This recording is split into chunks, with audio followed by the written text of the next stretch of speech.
So, yesterday, at their annual conference, the Southern Baptist Convention, which is the largest Protestant denomination in the U.S., which represents about 15 million people, in a unanimous vote, with the exception of one person, uh, approved a resolution which officially and completely condemns white supremacy, white nationalism, and the alt right, in addition to all forms of racism.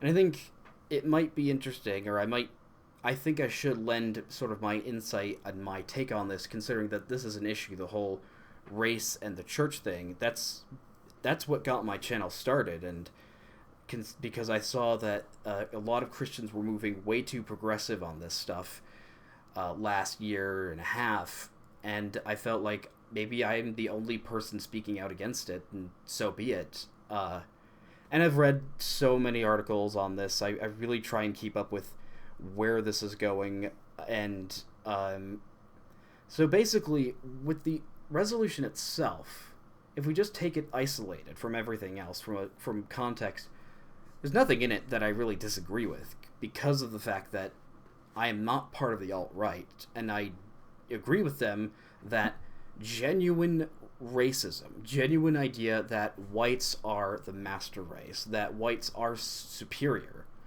is wrong. And discrimination and hatred and prejudice against people who are of a different skin color is wrong, and it's a sin, and it's immoral. But of course, I think that the ideal situation would be that they not only condemn white supremacy, but also, black supremacy, Black Lives Matter, the really extreme positions that a lot of organizations have, which is racist against white people. But they did say they condemn all forms of racism, and they're not so far gone that they think that, well, you can't be racist against white people. They're not really that far. But if you take it as a part of a wider aspect of the cultural discourse we're having right now, the sort of questions and the issue that I'm trying to think of that's probably most productive or interesting to me is what's the point of doing it? Why are people like Russell Moore and Ed Stetzer, who are sort of the big name white Southern Baptists that are pushing the racially progressive narrative, why are they doing this? Because they're not stupid, they're smart. And I think that they definitely have blind spots, but they're not the massive, completely covering the windshield that the progressives have. They have a good sense of social awareness. And so the question that needs to be asked is, what do they think they're gaining? What do you think they benefit? What do they think that Christianity benefits from sort of appeasing and appealing to the progressives on race? And I think there's a few explanations. Now, because now they keep getting, positive reception on CNN and the Washington Post and other progressive publications, because they're progressive on race, whereas if they were sort of just neutral on the issue, they would be outright condemned because they're extremely pro-life and against gay marriage.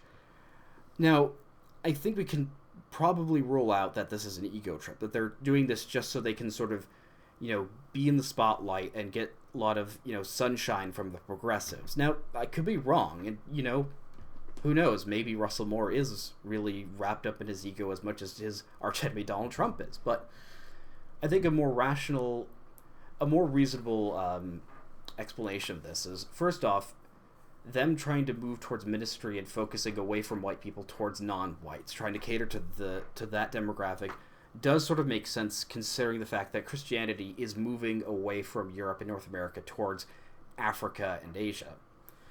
But that could only probably explain some of it. And the only other explanation I have, and this is a stretch, right? But just maybe this is an attempt, whether they intended it or not, is that by trying to appeal to the non-whites with a racially progressive narrative, they're trying to crack the progressive coalition.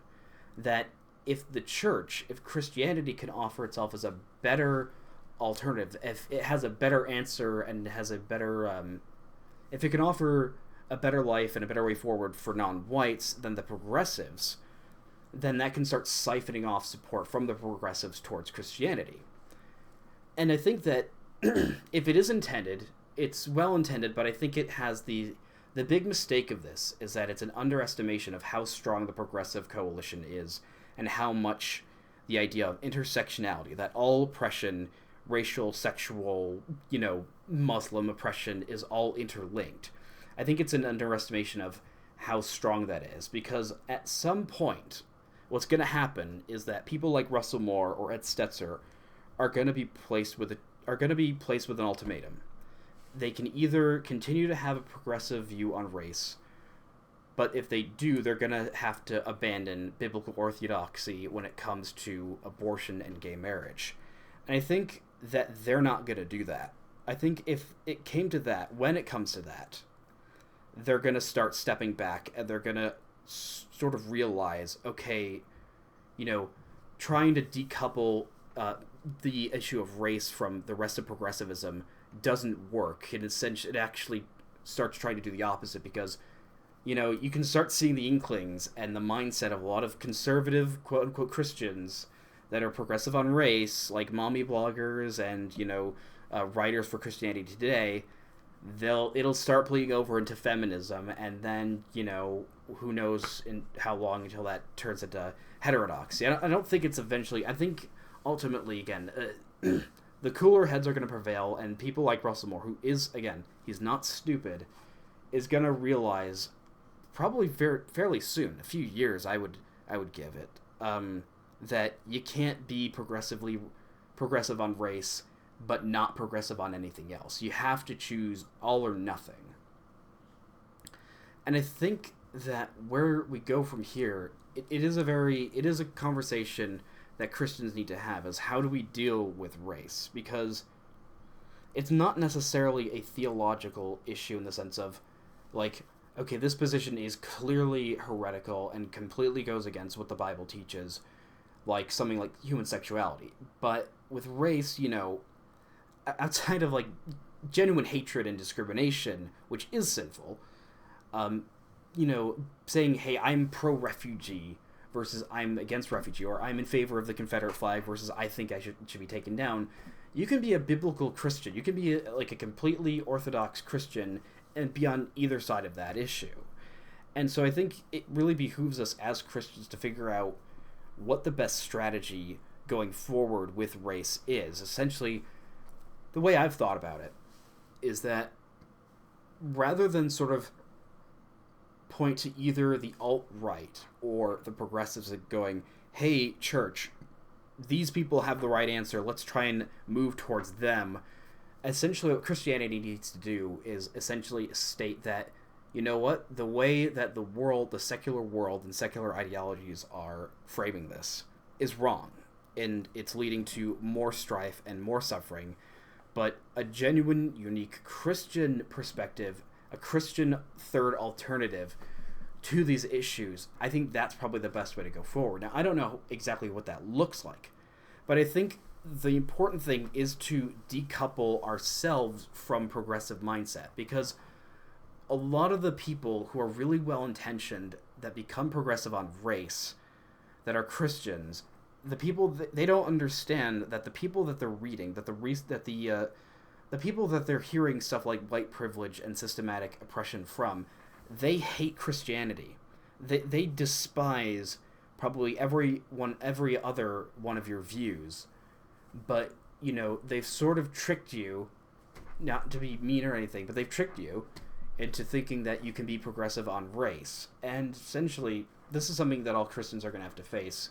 I think that the people like Audrey Assad and Russell Moore and all these people, that they're going to have to choose between their progressive leanings and Christianity. And hopefully the ones who are smart enough and who are faithful enough, by the grace of God, will choose their Christian faith, and they'll step back from the abyss. I want to have a little hope, and I think that's probably going to happen. I mean, it's not going to stop. They're not going to completely go alt-right, and they're not going to be perfect on this. But I think we can expect to see in the next few years Christian leaders starting to recognize, okay, we've gone too far on race. We need to start stepping back.